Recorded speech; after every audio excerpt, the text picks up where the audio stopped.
저는 이거를 한 2014년 정도 제가 통합의학 공부하면서 몸에 여러 가지 질병을 일으키는 여러 가지 원인들을 다 찾다가 이렇게 치과 문제까지 관심을 가지게 됐어요. 제 전공 분야는 아닌데도. 그러면서 사실은 또 한의계에 이런 치아 문제를 다루는 사람들이 좀 있어요. 그래서 치과 선생님들하고 같이 공부하는 분들, 오래전부터 같이 공부하셨던 분들이 계시고, 이게 한의학이 워낙 그 근본 원인을 찾으려는 거다 보니까 이런 거에 좀 관심 있는 사람들이 워낙 많아요. 그래서 그런 내용들이 굉장히 많이 다뤄졌었는데, 저도 근데 그때 이제 그런 거를 소개를 받았죠. 치과 선생님 통해서도 같이 배우고, 네.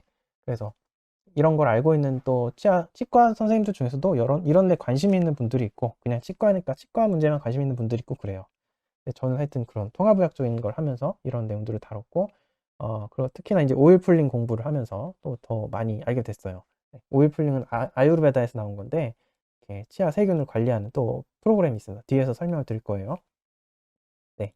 그래서 그 내용을 하면서 이 뒤에 이제 이렇게 한글로 나오는 자료들은 제가 그 당시에 제가 이런 것들을 정리해서 한번 한의사 선생님한테 발표를 한 적이 있는데, 그 중에서 좀 재밌는 내용들 몇 개만 좀 뽑아와 봤어요. 네, 보면 심장질환 같은 경우도 충치나 잇몸 질환이 있으신 분들이 심장질환이 많다는 거예요. 네. 그리고 1300명 정도 조사를 했는데 잇몸 질환자들이 3배 정도 심장병이 많더라, 이런 게 있었고, 원래 입안에만 있어야 될 세균이 심장질환 환자들 보니까 심장 속에 그런 세균들이 나오더라, 그런 연구도 나왔어요.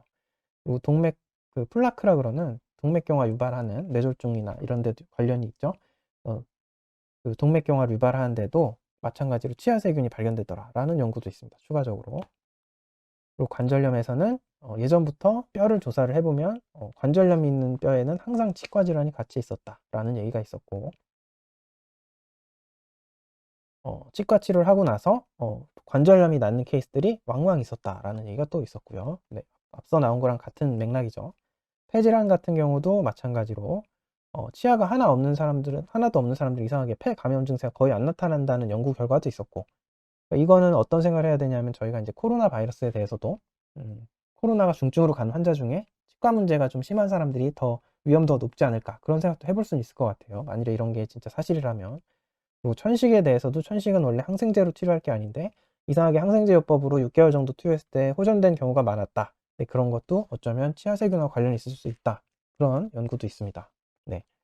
그리고 임신 합병증, 아까 말씀드린 대로 굉장히 7.5배나 위험도가 높아질 수 있다 그랬죠. 미숙아나 저체중아가 나올 수 있는 확률이, 그런 것도 마찬가지로 관련이 있을 수 있다. 임신 후유증이나 이런 거에도 관련이 있고, 그래서 특히나 이런 산모나 임신을 준비 중이신 분들은 좀 치아 문제를 더 신경 써야 된다, 그런 내용이죠. 실제로 보면 미국에서 한 연구 중에 어떤 연구에는 저체중아 출산이 치과 치료를 받고 나면 절반 정도 감소하고, 미숙아 출산도 한 절반 정도 감소하고, 그런 경향도 나왔다라는 보고도 있습니다. 당뇨병 같은 경우는 굉장히 연구가 많은데, 이거는 그 직접적인 세균이 췌장으로 가서 하는 연구도 있고요. 그런 게 아니면은 이런 염증성 사이토카인이라고 하는 치아로 인해서 생긴 염증 환경이, 거기서 만들어낸 염증 독소가 췌장 세포를 공격해서 인슐린 분비를 적게 한 문제를 일으킨다, 이런 얘기들도 있어요. 그래서